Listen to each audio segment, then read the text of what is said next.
Hello, everybody. Welcome to another episode of Marketing Mondays with Ira Bowman. I have been on hiatus, my friends. If you've missed me, I've missed you. I'm glad to be back. This is officially the kickoff of season 2 for Marketing Mondays. So mark your calendar.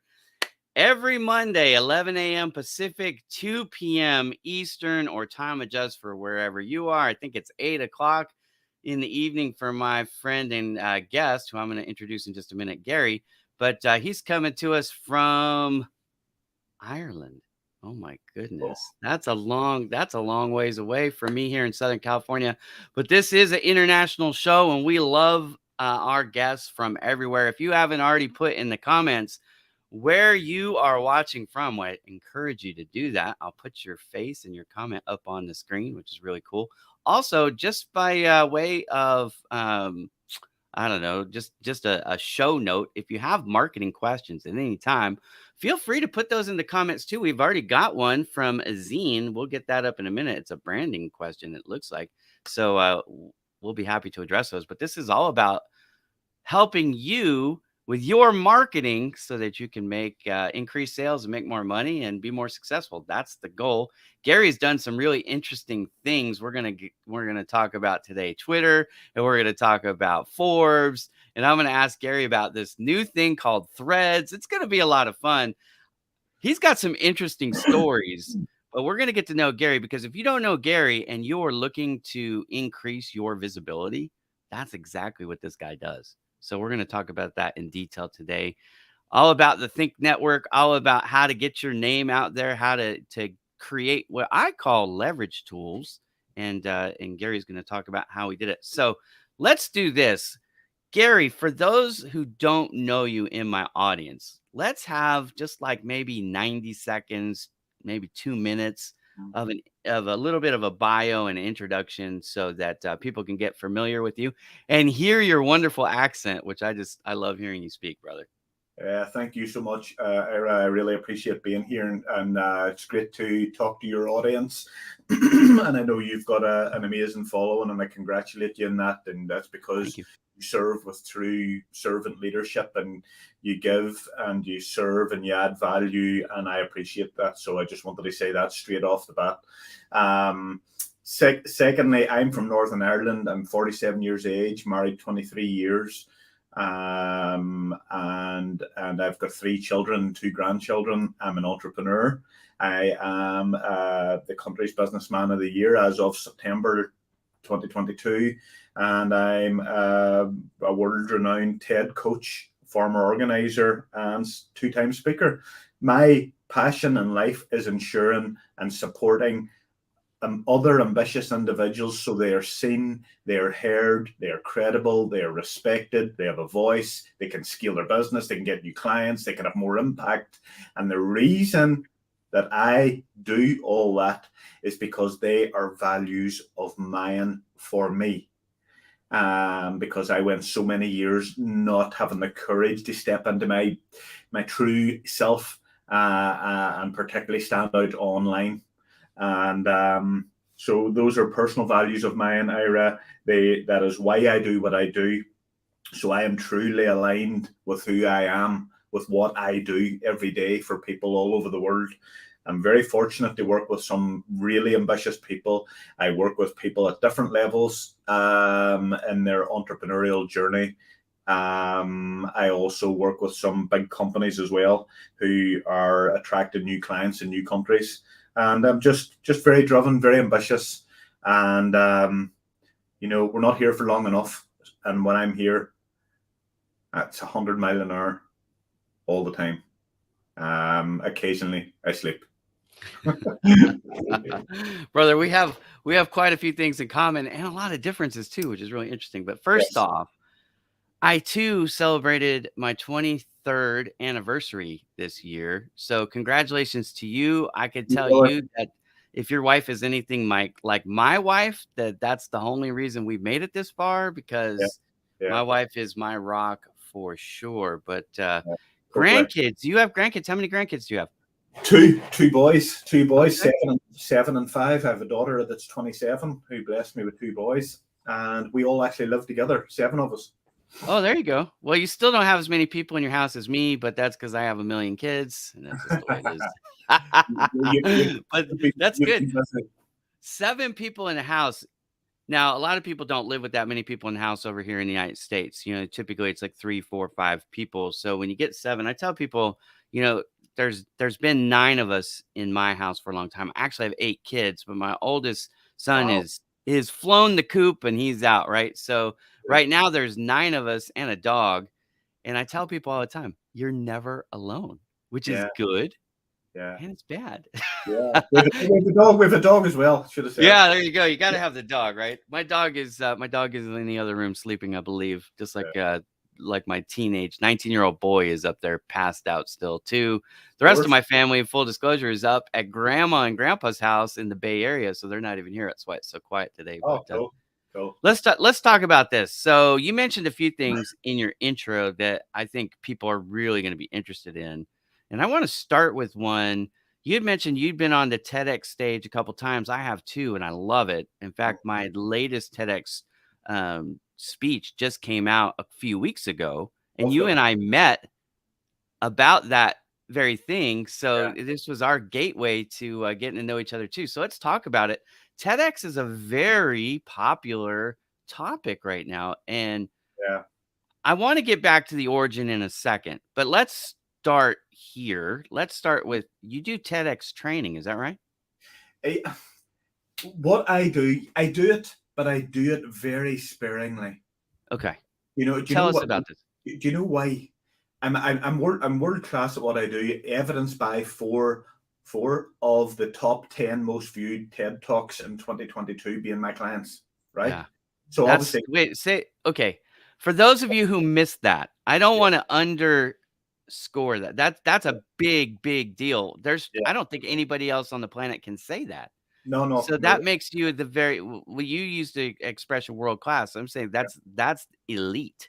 Number That's one. how yeah, number 1. 4 of the top 10 TEDx speakers in 2022. Now we're talking about number of views on their YouTube videos, Yeah, right? Just yeah, to be correct how we're clarifying this or yeah. classifying this, but that is extremely impressive, Gary. Job very, very well done. Thank you, my friend, and I really appreciate that. And I'm fortunate to work with some amazing people who are really ambitious, who believed in me and I believed in their message. And I actually worked in 2022. I worked with maybe I think 6 people I personally coached in the whole of 2022. So coaching isn't my love. I don't like trading time for money. I don't like, and not only that, I don't know. I just never seen myself as a coach, Ira. I'm more of a creator of opportunity. I'm more of a facilitator and like connector, and I don't. My love isn't coaching. I just happen to be really, really good at it. Yeah. So the reason I only work with very few people doing it is this: I only work with people that when I really believe in them, when I really believe in their idea, that's how I get my motivation to actually give them my best. So that's why I only work with a very, very small number of people over a 12-month period. I could be doing it every day of the week, of course, Yeah. Yeah. but I'm not. Well, look, man, I'm just still stuck on this number. I even made a comment, which I don't do this a lot on the show. This is actually unique, but I mean that stat is just so incredible. I Yeah, mean, it's incredible. I think you might have mentioned this in our meeting last week, but yeah, I don't think I like really yeah. 10, grasped it, right? over 10 million views. Ira, over 10 million views, over a million likes, over 100,000 comments. Mhm. Um, one of the guys in particular has landed multiple 20K US dollars per hour speaking gigs off the back of it, like multiple. Yeah. In fact, he turns down more than he takes on again. Yeah. Yeah, and Um, that's typical, right? When you reach the echelon of what am I trying to say? Speaker. My brain just shut off because I'm you're still okay. I'm wrapped around this. But motivational speakers Yeah, yeah, and the main speaker when they come in, the keynote, that's the word I was looking for. Yes, Keynote speakers turn down way more than they accept. of Why? course. It's partly what you're talking about here. This is a strategy we can get into. So Yes. the strategy is less is more, right? That's the Scarcity, scarcity. You give of yourself. You're less available, yeah, so you're wanted more. yeah, yeah. It's You know. rare. It's a diamond, not a what are those fake diamonds called? I can't even think. Right? You know what I'm talking about? Those Yeah, yeah, yeah, cheap, yeah, yeah, yeah, yeah, yeah, yeah, yeah, right? Costume jewelry stuff. yeah, Okay. So if you're I have to believe that a lot of people watching this are like, okay, yeah, this is the guy. This is the guy that I want coaching me. Because man, I'm a two-time TEDx speaker now, and I'm thinking, man, I didn't get a million views on my YouTube. I'm happy. I'm happy that I think I'm at 30,000 or something, yeah. right? You're flying. You're flying. You're doing amazing. The second one, the first one, I think I got 5 or 6,000 in total. I actually made a mistake, and we could talk about this too. I had a strategy. What I did was I downloaded my video from the TEDx channel, and then Yeah, I added a little bit of my own marketing branding, and I yeah, put it up on my YouTube channel. Now they still gave TEDx the credit, right? It still have the copyrights, but whenever I was talking about it on social media, I was sharing my version, or it not doesn't go towards the views. yeah, yeah. So I made a mistake. I did not do that this time. Like, look, everything can be a learning process if you allow it to be. So Man. I'm like, okay, I'm not making that mistake again. This time, I am going to really just focus on promoting their work. And they have 38.5 million subscribers on Yeah, that TEDx channel, which is really incredible. So let's talk about this. If you we're going to give advice to somebody who was starting to think about the TEDx. Like they're like, okay, TEDx is on my bucket list. I want to yeah, do it. yeah, I actually gave some advice. I shouldn't have probably, but one of my friends called me and he asked me, and I'm like, well, here's what I did, right? And I just spoke from my experience. But he was asking me like, what should I talk about? And how yeah, should I go about getting on the TEDx stage? So yeah, there's people out there, I'm sure, watching this right now, yeah, and yeah, certainly that will watch it even more after this live is over on yeah. my channels. But talk to them a little bit, give them some encouragement, give them some advice if you don't mind. What Interesting. should they be doing? It's an interesting subject area, isn't it, Ira? And I know it's one you're au fait with. And do you want to know something? Because you're very au fait with it, and I'm very au fait with it, and we. I'll answer that in a wee second for you, Sabrina. The we are consciously seeing the word TEDx everywhere. Everybody's a TEDx speaker. It seems Yeah, like, right? yeah, However, less than 0.01 of the world's population are actually TEDx speakers, right, right? right. You know So what it think, is? It's you it's know, this. It's this. The people that you see active on social media, the ones that are making the content, again, very small portion of the planet, exactly. really. Right? So, yeah, it feels like you're an also ran, but it's still You're an not. elite. You're actually in a very, very, very elite club, and Yeah. especially if you've done two, right? You know what I Yeah. mean? And Yeah. a TEDx talk is massive only only if you market it correctly and only if you leverage it correctly Yeah. to impact others and receive the abundance that you deserve as well, that reach, that credibility, those new people, those new followers or new people in your life. It's because, interestingly, I see a lot of people and the holy grail is doing the TEDx, right? And then they do the TEDx and it falls off a cliff. Nobody sees it. Like over 80% of TED talks get less than 2,000 views. Yeah. Well, Wow, wow, this is where I started, Gary. So, yeah, I was at a training. I'm an entrepreneur as well, as you know. I was at a training in, Texas in, May of 2022, and I had just come off the TEDx stage in April of 2022. That was my first time. Mhm. Now, I had no idea what to do with the TEDx talk because I think you find, and I definitely find, most people think that TEDx is the destination when Mhm. really it should be the launching pad, right? It's where you Yeah, start, not where you yeah. stop. No. So they reference something called leverage tools. Mhm. And I had never really heard of that expression before. Like, I heard it in other, in other instances, but not for marketing. So Yeah. what I did, and I'm going to share it, hopefully, Yeah, please do. this isn't all about me, but I just want to share because we're talking about leverage tools and I want to show people what I did. And then I can get some feedback from you too, which would be pretty cool. And then, hang on a second. StreamYard changed a little bit how it works in my break. Yeah. So I apologize for the awkward pauses here, guys. If you're watching live, apologize. But I made something called a media kit.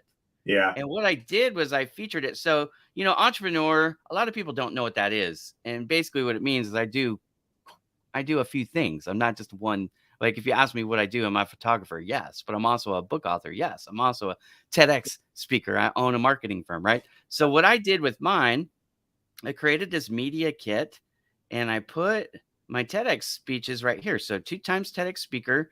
Here's the videos. You can watch it. Now, you can obviously find these on the TEDx channel, right? But Mhm. you can also find them right here on my site. And then I've got some photos of me that were Mhm. taken, obviously not by me, but by some of my friends.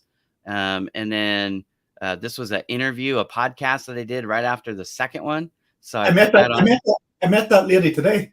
Yeah, Tia Christie is one of my best friends. Love this lady. Yeah. Yeah. Anyway, so she interviewed me right after the second one. So Yeah. this was April, just a few months ago. Yeah. Yeah. So this is the group shot of speakers. But why did I do this? Why I did it was a couple reasons. First of all, to your point about, and I'm gonna get off of this now so we can go back to our view because it's not all about me.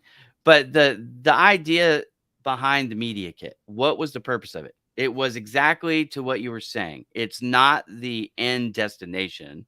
Mhm. And to your point about the keynote speaker your client who's now getting $20,000 paid speaking gigs and Yeah. turning down speaking opportunities. Yeah. That was a big part of why I built my media kit, right? It's got my books in there. It's got photos that I've taken. It's got the TEDx stuff. And what am I trying to do? I'm trying to show people the value that I bring as a speaker if they want to hire me and bring me in. Of course. So Of here's course. another one of my really good friends, Fritz, who's a branding guy. And by the way, Gary, you and Fritz should meet because he's a branding dude too. Fritz, I'll send you Gary's contact information, brother, Thank. because I think that you guys like we're all we're in this thing together, Gary, right? And none of us has a scarcity mindset or one of these like guard everything and keep it all. It's like no, man, share and help people. Of course. Here's a guy that is he's in a TEDx class right now. One of my good friends, Dr. Dan Young, does TEDx training too. Dennis is my friend, and I introduced him to Dr. Dan Young to get him in his class. But he's going to be a TEDx speaker, I believe, in April of 2024, and I'm looking forward to hearing his speech. He's got an amazing story. So let's. That's one of the things I do as well. Ira. I help position people to land TEDx as well because, as you know, like it's not a coincidence that you've been asked to do a TED talk twice. You've been positioned. You've the right people. You've done the right things in the lead up. All the rest of it. They don't hand TED talks out willy nilly. So I help people through PR and positioning to land them. So Yeah. yeah. Well, that's a big key, guys. If you missed what he just said, I put myself in position by meeting the right people. This is why networking is so important. And it's funny, one of my really good friends, Mariella, she's coming to us from Santa Barbara, and her husband is one of the most talented musicians that I know, by the way. So Mariella is an amazing lady. Um, anyway, she's asking a question about how to weed out spam marketers. I'm going to get to that. We'll bring that back up, Mariella. We've got a couple other questions, but social media and the work that we do to promote our visibility Mm. is not about direct selling, spamming, which is why I showed Mario's comment there, question, right? If you are out there just trying to pitch before you get to know people, Yeah. that's a huge mistake, right? But what you said, I positioned myself, I did the work, I met people. That's why I do what I do the way I do it. I Yeah. focus on building relationships. That's why you and I jumped on a call. Now, Yeah. you and I both know when you sent me that, "Hey, Yeah. let's jump on a call," we didn't know each other, No. right? And there was no obvious like, "Hey, Gary's gonna be my client or Ira's gonna Yeah. be Yeah. Gary's client," but we do. We took 30 minutes to get to know each other, which turned into like 90 minutes, I think, right? But anyways, Yeah.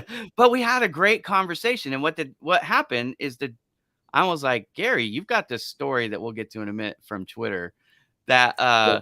I think my audience, first of all, would be very interested in, but also it's an opportunity to teach people a little bit of a lesson about how to handle some Yeah. PR when stuff goes wrong, right? Yeah. Not everything goes right. We're human. Sometimes we step on a landmine or two. Yeah. But, what is some advice that you would give, let's say people are not active, because you and I both know most people are not active. They're not commenting, they're not posting, they're reading and they're consuming, but they're doing it, I call it from the shadows. What would be some advice that you would give to those folks, not just for TEDx, but just for, general social Yeah. media? Yeah, I'm going to be really, really honest here, and some of your LinkedIn following here might even have experienced this from me, or by me, or with me, or by anybody for that matter. And I guess your lady that typed in the question has. I had ambitious entrepreneurs or people who are very, very driven, right? Can fall into the space of or in the mindset of being insanely driven to sell, right? Right. And there's nothing wrong with selling. Selling's great if you're adding value to somebody's world and you have a product and service that's going to help them and all the rest of it. Selling's brilliant, right? Yeah. However, there's a way to do it, and there's a way to lead with value, lead with Yeah. connection, lead with building a relationship, etc., etc. And I myself had fallen into, I'm going to say, that trap of that whole sort of Gary V, Grant Cardone, that rah rah rah, 100 messages. I'll get 10. Grind it out, brother. Yeah, Grind yeah, it out. yeah. So I sort of fallen into that trap where I felt this is the way it needs to be. I'm going to have to send out 1,000 messages to get 100 people on a call to convert 10 of them to clients. And what I did was you piss off half your connections on doing that, right? So and that was bothering me. I got some results for that, Ira, right? I did get some results with it, but Yeah. here's what I didn't get, right? I didn't get joy, happiness, and fulfillment from doing that. I actually was unhappy doing it. Yeah. And a conversation I had with my mentor, a guy called Daniel Mangena. Check him out on LinkedIn. Beautiful human being, really successful dude. He said to me, Gary, in a conversation, he said, Gary, that's not your personality. You've got a personality type. You've got a money DNA mindset. You've got different parts to your personality. He said, you're very like me.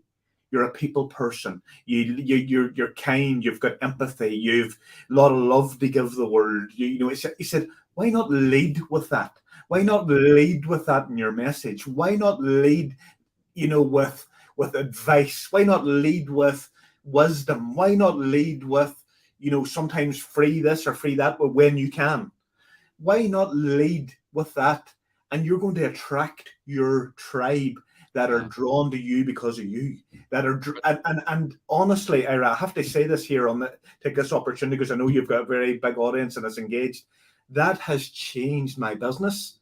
That has changed my mindset. It has changed my psyche. I'm one of these people. I'm insanely driven, so much so that I have trouble sleeping.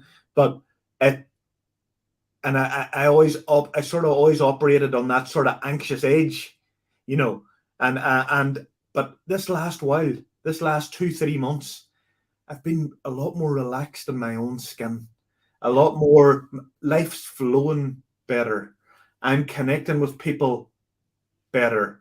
However, folks. Yeah. All right. So this is the first You get comment the not message. made by me, but it's true, brother. Your accent, you probably don't even hear it, and that's No. okay. But we hear it and we love it. We appreciate it. All right. Let Yeah. me let me pop in here for just a second because I wanna say this too. First of all, just by way of my background, in case those of you watching have forgotten, I spent 20 years as a business to business sales professional. Okay. So when it comes to sales strategies, I'm pretty well versed. I've been educated and trained. I know every word that Zig Ziglar ever wrote. I'm honored to be. Anyways, whatever. It's not about me. But here's something that I've learned. People will not remember what you said, but they will remember how you made them feel. So if you're helping people and you're being social, remember that the word social media, even on LinkedIn, is still social media. Yeah. And a lot of people have forgotten that. Yeah. So when you hit somebody with a direct message, back to Mariella's question about the spam marketers, because they're out there everywhere, right? Every time I open my emails, my text messages, my Yeah. WhatsApps, my my DMs from any platform, I guarantee you there's at least 50 spam messages in there. They don't know me, they don't care about me, they see me as a potential meal ticket. That's it, right? And I don't respond to any of them. In fact, if I do anything, I block them. That's all you're gonna get from me, either deleted or blocked, one or the other, depending on how many times you litter my box. Yeah. But in 2018, when I started to build my social media, and I built it to sell, make no bones about it. Of I was course. still in the print business. I was still sales. That was my job, to feed my family by selling print equipment. But here's what I learned. Social media is the same as talking to someone in person if you let it be. If you will ask questions and let them answer, and ask questions about them, not just, their job, or, don't lead them to the sale, but get to know them as a person. Here's what's interesting about that. 99.9% of the people I engage with on social media will never, ever, ever buy a single thing from me. Mm. Partly because they don't need it, Yeah. partly because they can't afford it, partly because they've already got another vendor that they've been using for X amount of time. Any of those reasons, totally fine with me. Of course. Here's what's interesting though. Because of the way that I interact with people and I make friends, and I'm not just selfish, I'm not just in it for me. And if you can't do anything for me, good riddance, right? I don't do that at all. But what happens is I've built this network of friends. I call them my referral army. That's the Yeah. technical term that I use. A referral army. And what do they do for me, Gary? They're my eyes and ears on the ground. And I got 500,000 followers online. Not all of them do this, but a lot of them do. And they hear somebody needs a website, or an event photographer, or they want something built for their website, or they need a social media manager for their business. Guess what? They go, hey, have you talked to Ira? Ira's company, Bowman Digital Media, they might be able to help you, right? They don't get anything out of it other than satisfaction of helping somebody that they now know, like, and trust. Hmm. That is made all the difference for me. Yeah. Yeah. So, Yeah. for your strategy and my strategy, they're very similar. Yeah, and I've reaped the rewards of that. Yeah. Of late, I've led with real value. I've helped numerous people out in numerous areas, and before you know it, they're just in friends of friends of friends of friends of friends, and everybody's winning in life. Because we all deserve abundance and they win in life. They're getting a great service, and I'm getting new friends in my life, new connections, new people I care about, people that care about me. And And yeah, you're happier now too, right? I yes, mean, that's the yeah, main. That's the main part. That's the main part. yeah. I don't That's feel like I work sometimes 16-hour days. I still do. But I don't yeah. feel like I work 16-hour days because I love what I do and I love how I do it. The approach, the style, the strategy that you employ in this marketing effort or this branding effort, whatever you want to label it, the style and the strategy makes fights. Hmm. Now you might notice I use the term fights here because Yeah. I'm segueing into something else. Yeah. Let's Yeah. talk. Let's talk about this Twitter story. So if you're not following Gary, what's your handle on Twitter? Good question. You don't know your own handle. Let me get you right now. Let me get you right now. It Yeah, is because I'll share it in the comments. I want everybody to follow you on Twitter. While you're doing that, are you on Threads? no, I'm not actually. Okay. For those of you watching who have not heard of this thing, if you want to know where Ira is like 8 hours a day right now, I swear I'm not kidding. 8 hours a day. I Is love it this. Instagram? Is it on Instagram? Yeah, so it's an Instagram app. So I didn't quite know what that meant because I'm like, well, Instagram's an app, so why does Instagram have an app? I don't know, but they call it Threads. It's kind of like Twitter, but they're not using hashtags yet. There's no DMs, Mariella. So it's all out on the public board, which means there's a lot less spamming going on. I find it very refreshing. I like it. And I'll tell you, there's something fun for me. Okay. This is going to sound a little bit like braggish, but I don't mean it this way, I promise.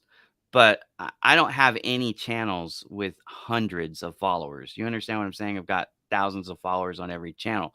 Yeah. So when I make posts, I get a lot of engagement, right? Yeah. But Threads, because it's brand new, it's only been out, it's not even a week old yet. All right. So I have, I think, 416 last check followers on Threads. Not very many, but you know what's interesting? I'm getting more likes and more comments on Threads than I am on Twitter. Yeah.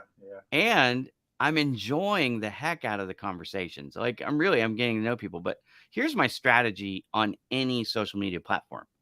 I comment about 80% of the time on other people's posts.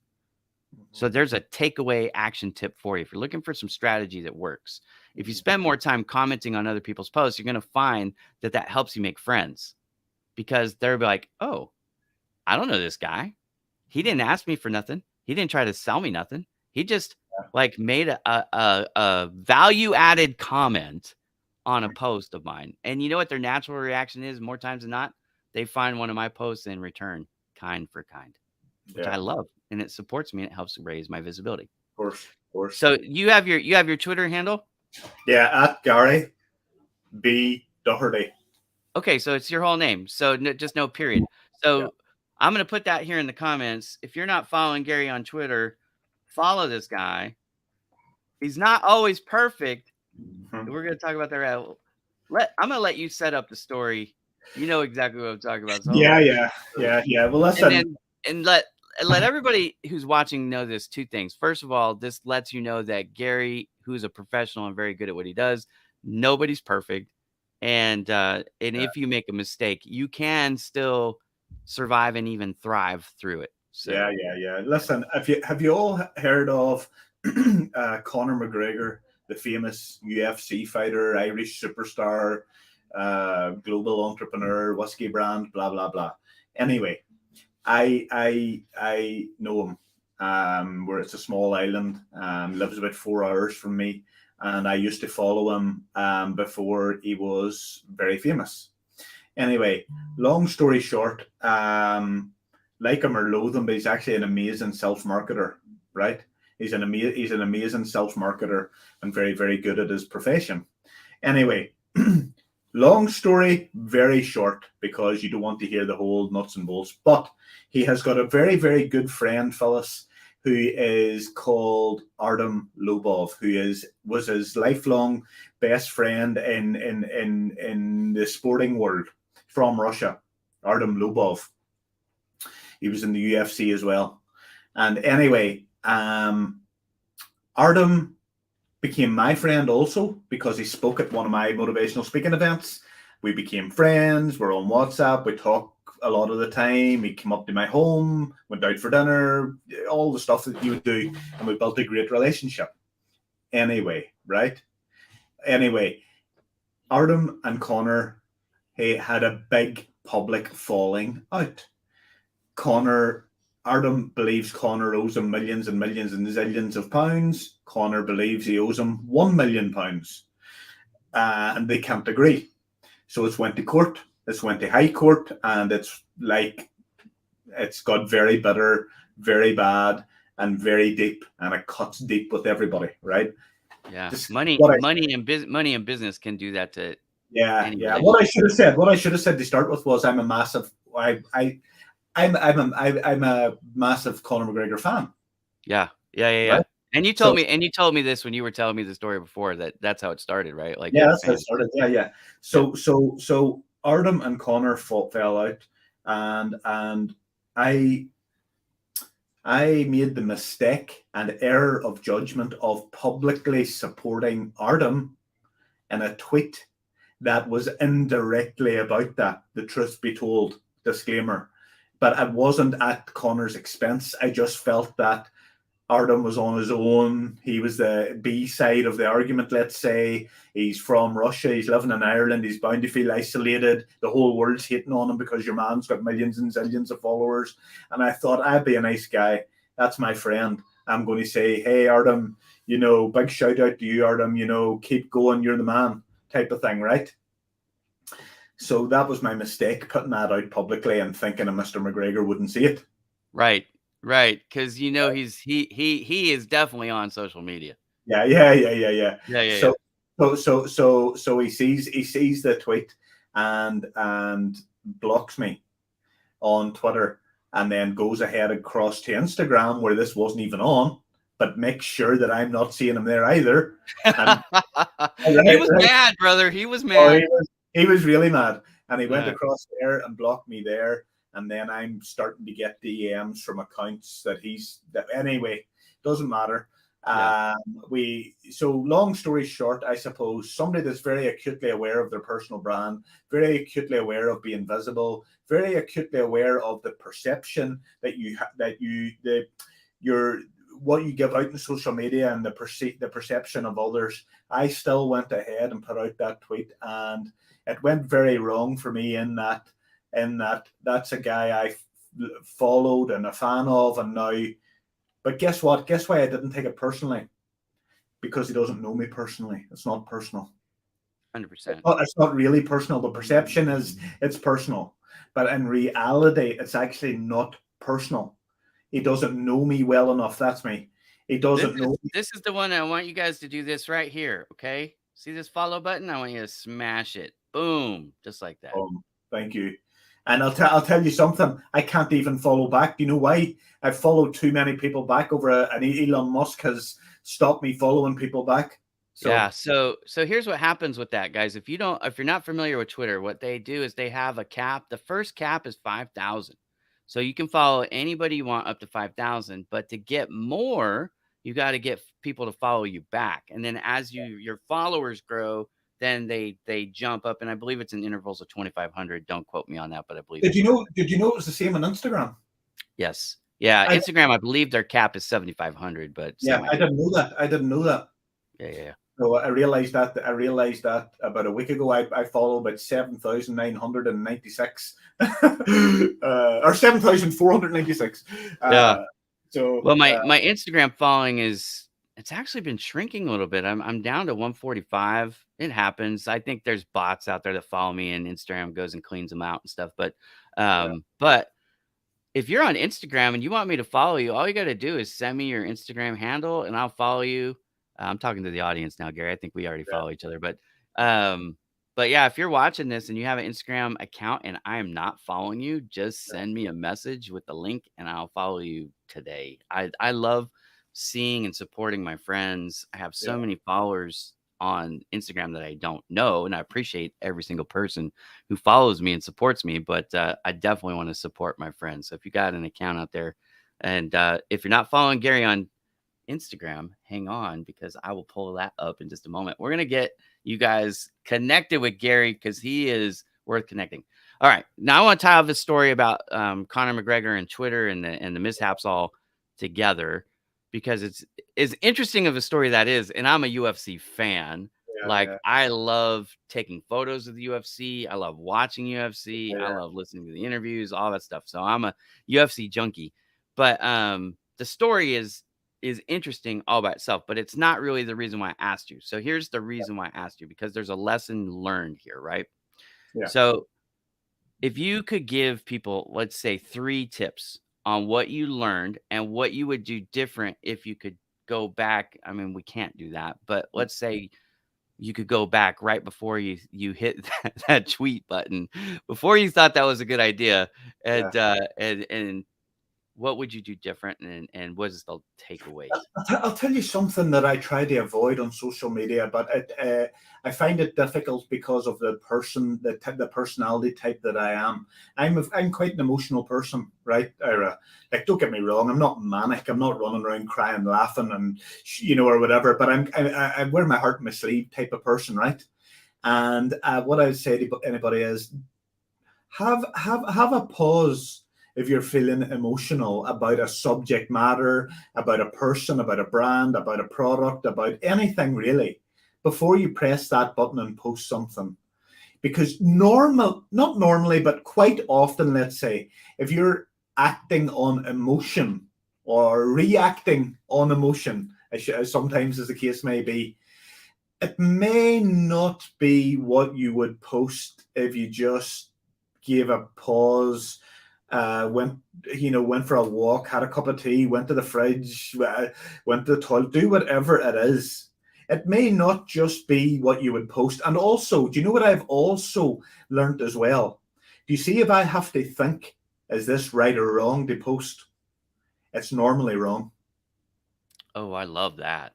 That makes Yeah, sense? if you got any spidey sense going on, it's Yeah. probably wrong, yeah. Yeah, if I have to think to myself, is that right? Well, no, I'm not overthinking it. Don't get me wrong. I'm not a big believer in overthinking or anything, because I think that leads to anxiety, and it leads to all sorts. But I think that have a think.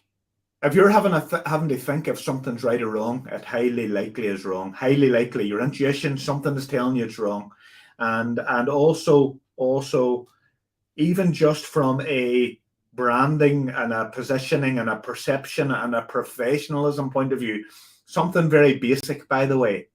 And it's something that I occasionally get wrong, because it's not an absolute fantastic strong area of mine. But do you see spelling mistakes and grammar mistakes on your social media post? My good Lord. Oh, That's a, man, you're hitting me where it hurts right there, brother. I have dyslexia. I think this is what's great about. but I'm not fantastic at it myself. The reason I even bring it up is this here, right? I only bring it up because what perception is Yeah, like for a person. That's my point. Not that yeah. it's actually wrong. Not that it's actually wrong. Like, but people wouldn't think, oh, is Ira dyslexic? They might just think, oh, God, that's a guy that would look after my social media, but his post is all wrong. Do you know what I'm trying? 100%. No, I get that for people. It's so I use Grammarly, and Yes, another thing that I've done is, I've started taking stuff and putting it into Word docs and yes, letting the Word doc checker yes, yes. figure it I do out.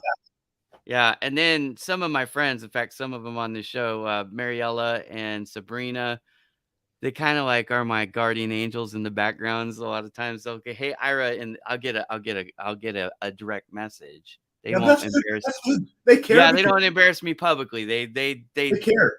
They Yeah, care. they care. I love it, and Phyllis is an amazing lady too, by the way. She loves the advice that you're giving. I Yeah. was surprised that she didn't talk about have a think, because, again, that's not really the accent so much as it's the expression, but I Yeah. love it. And Alright. do you want to know something? I don't claim to be right about anything. I claim to Yeah. be it's right for me, and No, if absolutely. Look, it's we right for we are yeah, sharing our experiences and our knowledge based on what we've learned along our journey. yeah, Yeah, I'm very, very rarely do I ever say dogmatically yeah, this, right? It's usually, well, from my experience, this is what I found. Even with algorithms, right? I study the algorithms more than most people. I know I'm an algorithm nerd, mhm, but even I very rarely will definitively say the algorithm, because it's just my best guess based yeah. on the data that I've run, right? Yeah. Yeah. No, so it's all good. I just social media is a funny place. I actually took a break from it there. Well, when I say a break, I took a step back for about a week there when because here's something about social media too. Make sure you have the same energy off social media. Make sure you're doing the good stuff off social media as well. Like, do you know what I mean? Particularly as a business owner, because there's a lot of people. A lot of the times on social media, it's the highlight reel, and I just think, I'm as real as it gets me, and I took a week off social media there because I felt that my energy wasn't channeled in a certain area, as well as it should have been, Ira. So I just thought, Yeah. do I know something? I'm going to take 5 days off it. I'm going to double down my efforts on nurturing my mailing list, reaching out to people I know I should have had more time for. I'm going to do X, Y, and Z. And I did. And now I came back today. If you look, I had one post up today. So sometimes I just think, make sure you have that same energy when you're looking for likes and comments and engagement and relationship. Make sure you actually have it off social media as well. Yeah. You Well, I did that for this show. Yeah. This show was in hiatus for like 4 months. And the reason why is not because I was struggling with what to talk about or getting guests. Trust me, I don't have any problem getting guests or coming up with ideas to talk about on the show. It was all about my mindset. My energy Yeah. was not right, and I didn't wanna, I look, I'm the opposite of most people, even though it's kind of funny. I'm a graphic designer, and I use Photoshop and Illustrator and all these tools to make pretty graphics and images and videos. But here's the thing. My life is more authentic. I'm more open, less polished, if you will, than most people, and I think that's actually what draws people in to me Of is course. that they're not seeing this guy in this perfectly crafted, carefully crafted, you see my warts, right? Yeah. Like, Yeah. I was in therapy for 7 months. I don't hide from that. I think it was a wonderful thing. I needed it. It helped me. I'm writing a book with some of the tips, that I learned to share. My mom actually, it's funny, my mom is on here. Yeah, my mom watches my shows. Don't judge. All right, so this is my mom. I'm glad Oh, you caught it too. She actually just got back from London. She was over there in Europe on a cruise doing all kinds of fun stuff with my aunt who doesn't watch my shows, but my mom does, and so I yeah. appreciate it. But anyways, um, my mom worked for the court system in Utah for over 20 years, and she was a mental health court clerk. Wow. So this is something that we don't hide from, the Of things, right? course. We Of talk course. we talk about them. I'll tell you, I think you and I talked about this on social media, in our conversation last week. Yeah. But the very best posts that I have, the ones that Yeah. get the biggest engagement, I don't care what platform, LinkedIn, Facebook, Yeah. Instagram, Twitter, YouTube, all of them, right? Yeah. The ones where I get real and talk about my struggles, talk about my family, talk Yeah. about the things that are bothering me as a human being, those are the ones that perform the best Yeah. every single time. Vulnerability.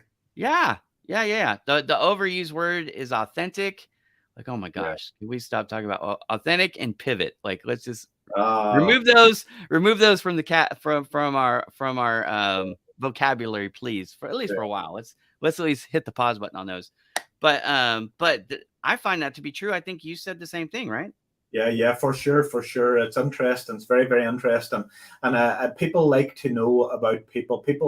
People don't care how much you know until they know how much you care. And 100%. when you can show empathy, when you people know, that you actually give a damn, that they actually know that you have feelings, that you're kind, you're caring, you lead with service and value and love, and that you're just a good person, Yeah. right? Right? It's just you're a good person. Straight away, I'm more drawn to you. And if I'm not your tribe anyway. 100%. And So that's why I do it. Because yeah, look, if you're looking for the guy who drives the BMW, who wears I don't even know the designer suit name to say right there, but designer suit, Rolex watch, yeah, look, it's not that I don't think nice things are bad. It's not that at all. It's just not what gets me going in the morning. Like I want to feed my family. I want my family to be successful, right? That's my personal why. I love to do it. This is the way I've chosen to accomplish it, and I think you and I are similar in this. yeah, The way that I and professionally, if you look at the common thread through it all, my mom's watching, she can validate this, right? Both of my parents owned small businesses, but they were small businesses and they were more like jobs in the sense they made jobs for Yeah, themselves. yeah, I really wish that, and I said this from the TEDx stage in my TEDx talk just in April. I said, look, I try to be the person that I wish would have helped people like my mom and my dad in their companies. yeah, Why? Because I help increase the visibility of my clients online, which helps them to drive sales, which puts food on the business owner's table, but also does something very interesting. It also allows for small business owners to hire other people. And so yeah. now more people are gainfully employed. I would rather help a bunch of Davids than two Goliaths. If you Yeah, know what I'm saying? Like right. professionally, that's where I'm at. Yeah, And yeah, that is blue collar, yeah, down to earth. Like I drive a Chevy Express that's 13 years old. It's a full size van, baby, because I got those 8 kids and I got to put them somewhere, yeah, right? But, I have a mortgage payment on a track home here in suburban LA, yeah, right? Like, I'm not living the high life, and I yeah, don't represent that, right? Now I do like to represent my brand, right? So I've got my logo on everything and, those kinds of things. Like I get excited about a $15 hat that has my logo on it. Like yeah. this to me, like the first time I actually got it wasn't this hat, but the first time I got anything with my company's logo on it, like it was my brand, Yeah, I cried. I don't yeah, cry a lot. I'm not over emotional. In yeah. fact, my wife will tell you sometimes I have one emotion. But I shed a tear over that, and that's the kind of thing that I'm trying to help professionally with my audience, and I think that resonates with you because that's the vibe that I get from you. Like you're Yeah, trying to help totally. people be successful. Yeah, We have a couple questions. Can you hang on a little bit? Can we go overtime? anything. All right, cool. I want to get to these questions. I have a few questions for you too. I want to talk to you about Forbes. I want to talk to you about that Businessman of the Year award because I think that's really, really cool. Yeah, Um, and then I want to talk to you about who you help. But we've got some questions, so I just want to get to them because I don't want people to watch for 60 minutes and not get their of course. questions answered. So the very first one that we have, we're just going to take them in order. Um, Okay, so the first one was about emails from Mariella. She says, how do you get over the email hurdle? A ton of emails that people don't read. How can we make this better? Now, Mariella, I want you, because I know you're watching, can you clarify this in the messages or in the comments? And I'm going to come back to it. But are you talking about for you to read or you to send? Because there are two different approaches, obviously. So if you're talking about how do you want some advice on how you deal with the volume of emails that you get, we can talk about that. But if you're talking about sending them out for, so her husband is a musician. He does tutoring as well, though, right? Like music lessons. So she might be asking like for marketing. Yeah, So we'll yeah. come back to that. We'll come back to that one, but help clarify that one for me. All right. So we got a question from, where did it go? We got so many comments. I'm getting lost. Hang on. Oh, here we go. What makes a brand have slow sales even when sufficient interest is established? That's a great question, Azine. So, Gary, I'm gonna let you tackle that one, brother. What makes a brand have slow sales even when interest is established? How do you measure if interest is established? That's what I would ask too. And also, what makes a brand have slow sales even when interest is established? I would say one of two things. One, I would look at the lead generation stroke marketing strategy is Hmm. one of those two things, and potentially the product and service, is it actually solving a problem enough? Is it good enough? Is the product and service good enough? Because not every business succeeds, not every brand succeeds, not every entrepreneur is successful. And that's just my immediate thoughts on it. I don't know what you're thinking. Yeah. No, those are great thoughts. Here's my two immediate thoughts. All right. The first one is you're talking to the wrong audience. So your Yeah, brand is established. It's got interest because, so for example, like Project Help You Grow is one of my brands, right? I help people find jobs all across the world. I do it for free. It's a philanthropy, right? So I built a large audience of job seekers, recruiters, employers Yeah. as I was building up that following. Well, in 2020, I launched Bowman Digital Media. Guess what? I had a large audience of people who supported me, but they weren't interested in marketing services. You Yeah. understand what I'm saying? Of course. So a lot of people then started to know about Bowman Digital Media, but they weren't interested in what I was selling. It wasn't that the product or service was wrong in that case, it was just the wrong audience. So I had to build the right audience for the new venture. Okay, so that's one thing. Now, to your other point about the product or service not being good enough, I would say even before that, because this is probably more likely, your website is probably written more like a brochure and therefore it's not as effective. Because go back to what even we mentioned it, Gary, you said this exact phrase, no one cares what you know until they know how much you care. The website is the same way. Too many websites are all about talking about the brand, talking about the people who work there, talking about how wonderful the product is, talking about how much better than your competition you are and this amazing deal. But here's the thing that you've neglected. This is, I look, I get hired to evaluate client websites or prospect websites every single day. I do this every single day. And 9 out of 10 of them are like this. They talk all about them, their values, their wonderful product. But what they neglect to do and lead with, and this is what I would say you need to lead with on top of your websites, right? Lead with how you solved the problem for other people who had the problem that you have now. Now, it's commonly referred to in marketing circles as case studies, but you want videos, you want graphics, you want a clear call to action, but you want all those things centered around the problem that you solve and not the who you are, how long you've been in business, how much better than you are than your competition. It's not that your clients won't eventually care about those things, they will.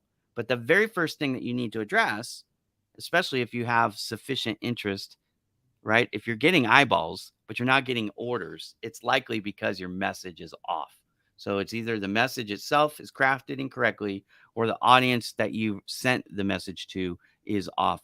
And it could also be a combination of both. Yeah. So there you go. I talked more than I wanted to on that, but hopefully it's helpful. All right. So I think we satisfied that one. Let's go to Sabrina Smith, who is a rock star. If you don't know Sabrina, where have you been? Because Sabrina is one of my, I mean, if I was making a top 10 list on LinkedIn, she'd be on it. And it Wow. isn't because she's got a huge following. She has a very small following. I actually chastise her about that sometimes because I'm like, Sabrina, we got to get your name out there a little bit more. Yeah. But anyways, love her to death. She was an intern for me. She's an amazing person. She's talented and she's available for virtual assistant work. If you guys are out there, especially if you're in the music industry, this is Right. the lady you want to get a hold of, Sabrina, right here. But her question is, does scarcity model work in all forms of business? We got to be careful using the word all there, Yeah. Sabrina. But certainly it can work in a lot of instances. I'm going to let Gary talk about how. Yeah. For me personally, and from my experience, the scarcity model works the higher the ticket item that you Right, have. right. And that's where it works. You have that sort of exclusivity, or that, and particularly when your product and offering and service is very niche. You know, it's you've automatically created a scarcity model when you go very, very, very niche, because there's very few people doing what you do. Well, You, and this is an example of her, right? yeah, It's a great question for her. It's a great answer for her because she's a virtual assistant in the music space. yeah, That's her jam, right? So this yeah. is And yeah, and I think with some cool case studies there, and you're become world class in what you're doing. And I think in terms of scarcity model, in terms of business, I think that you can charge a premium for a premium service. You yeah. know, a service that's really focused on one area, and you get world class results. You Yeah. deserve to be remunerated accordingly, in my humble opinion. No, I agree. 100% I agree. Now, this is not for those who are watching. If you're just starting, this is not for you. That advice is something to work towards, Yeah, yeah, but yeah, you don't go from, I never did this before to a scarcity mindset, right? yeah. That model is for more experienced practitioners. All right. All right. So we got some clarification from my friend Mariella, and I'm glad I asked because I would have answered this the opposite. I was thinking she was talking about consuming, Yeah. the inbox, but she actually is talking about outbound Okay. emails. All right. So let's go back to her question, which is about, how to get over the email hurdle. So what she means is get people to open it Yeah, legitimate. I'm assuming it's a cold. Let's just assume it's a cold email. yeah, She's got a list of leads that she's working from, and yeah. they don't know them. Otherwise, they would open the emails. So maybe just 3 tips on something she could try to help her get that open rate higher. I'm going to apply something here that I use for TED Talks and for to get views in TED Talks and to make sure and to assist with TED Talks are going viral. Pay particular attention to the subject line. Yeah, Right, I agree. the subject line, for want of a better phrase, the subject line better be clickbaity, and I don't mean spammy. I just mean it better make me feel something. It better, Attention grabbing. yeah, it better make It me it better, Yeah, it better make me think something.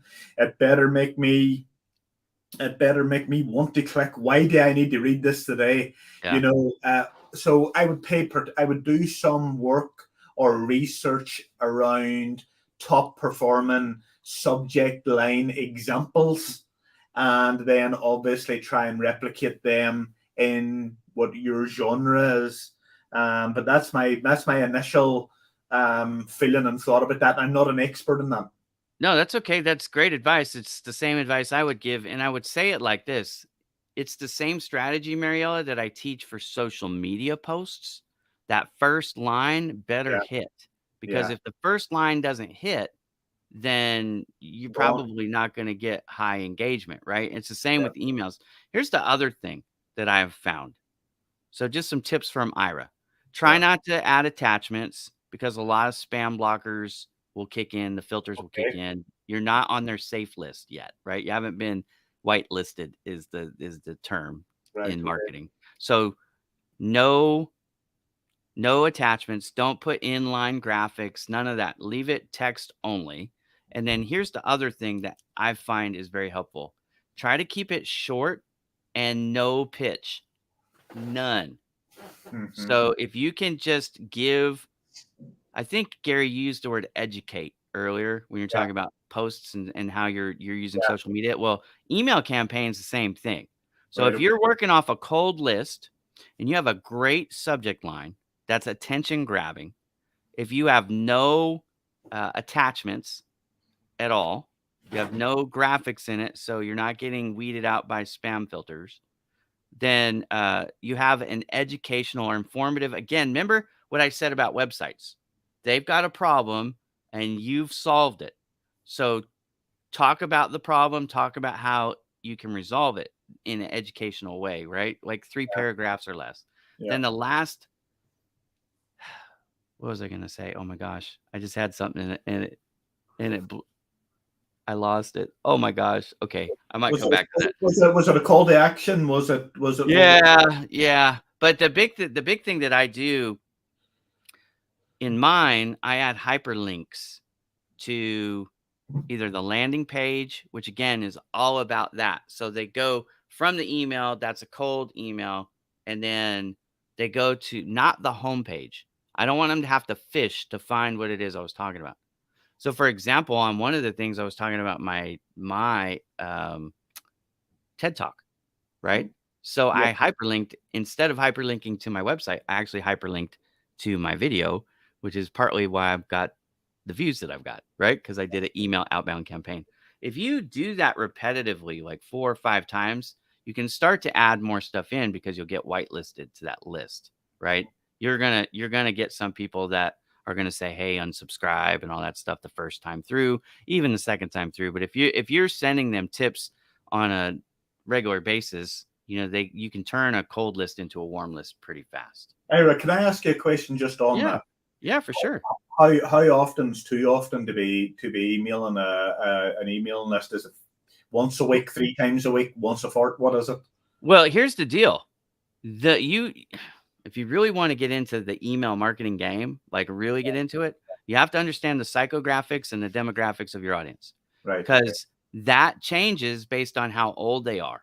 Yeah. That changes based on what education level they Of have. course. For example, when you're talking about upper echelon niche people, a lot of them have a marketing assistant or someone. But either way, whether you're sending it to them and they're opening it directly, or you're sending it to a VA, I would say the higher up the echelon, the less frequently you should send it. Yeah. Right. So if Fair you're enough. sending it to somebody younger, their tolerance level, Yeah.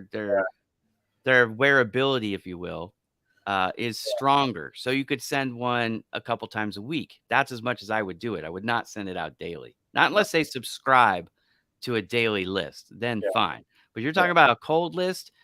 Psychographics, demographics play a key role in the frequency rate. Yeah. So the least frequent I would do it, because it is still top of mind sport, is once a month. But typically CEO level, C level, I would go like, once every 2 weeks Yeah. personally. Right Fair. now, I have a campaign going out for Bowman Digital Media. We have a 10-day gap Yeah. in between Interesting. emails. Yeah, Interesting. and so that becomes 3 times a month. Yeah. Thank you. Yeah, my pleasure. That's how we do it. Again, I don't know what other email marketing people out there would say, but that's from my experience how we do it. All right, let's see. I know we had some more questions here. And I apologize if I haven't put up your question yet. You might want to send them to me, because I think we've got them all up. Oh, well, this one, how do we weed out the spam marketers? So this is the opposite, right? Well, one of the ways you can do that is you can actually block their domain. So when you go in and red flag it, you can, junk, you can say block domain, and that's a big help right there. Okay, I think that's all the questions. All right, so I want to ask you about Forbes, because Forbes intrigues me, just like TEDx intrigues me, right? Like, you hear a couple heavy hitters. If you're somebody who's been on Forbes and you've been on the TEDx stage, I mean, you likely are somebody famous, or you're in the keynote speaking world, right? Yeah. Authors and those things. And I am a best-selling author, in fact, 3 times over now, which I'm very proud of. That was something that I did in 2022 and now in 2023. But talk to us about Forbes. How did you get involved in Forbes? What is the advantage of Forbes, if it's not obvious to everybody listening? But and then if you have advice on how they could potentially get into Forbes. The Forbes thing was really an extension. You've even sort of organically aligned them there, I suppose, in a conversation. Let's say, I realized when I was doing a lot of voluntary work with the events for TEDx, I was working with thought leaders all over the world, right? I was in close proximity with thought leaders all over the world, people that had got game-changing opinions and game-changing wisdom and advice and knowledge to share with the world, and they were expressing that via TED Talk, okay? And what I realized was, when I built my relationship, because I'm reasonably good at building relationships, because I'm myself, it's real. It's not BS, and it's not fake, and it's not anything else. So I was building these relationships with people all over the world. And through my conversations with them, I realized that a TED Talk was only one part of their aspiration to have impact on the world. They wanted to speak at other events, paid speaking. They wanted to write books. They wanted to publish books. They wanted to feature in major press. They wanted to, they all wanted to leave the world a better place than they found it. They all wanted to,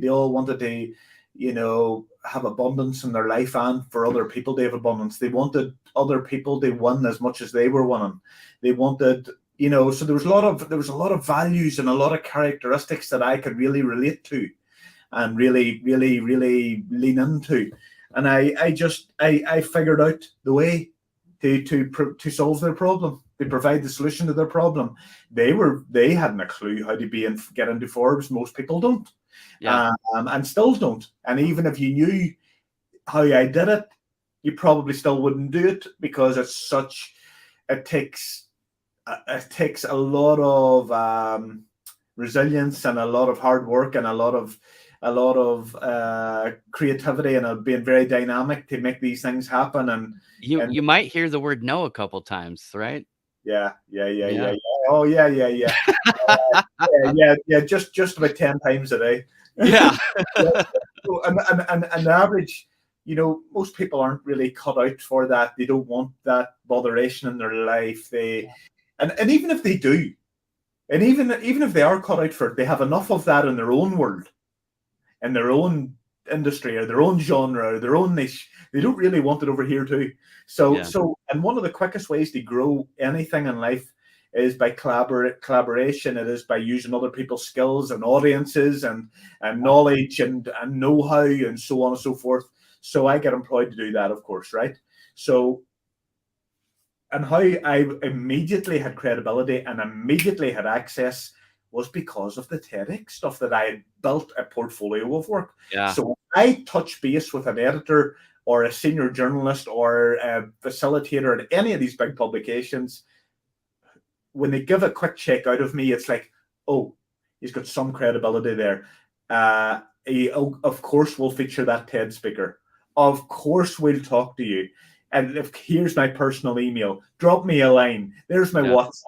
Now you've got me. Can you jump on a call tomorrow? Boom. So I've did that, Ira, like yourself, like your good self, how we came to meet. Are you available in half an hour? Do you want to jump on a call? Let's jump on a podcast. Let's do Forbes. And it just, you build momentum with the right people. And that's what I've done very successfully. 100%. Right. I love it because, first of all, it helps me to validate the path that I'm on, which is, it's always nice to hear that, hey, the road you're on leads to better things, which is really cool.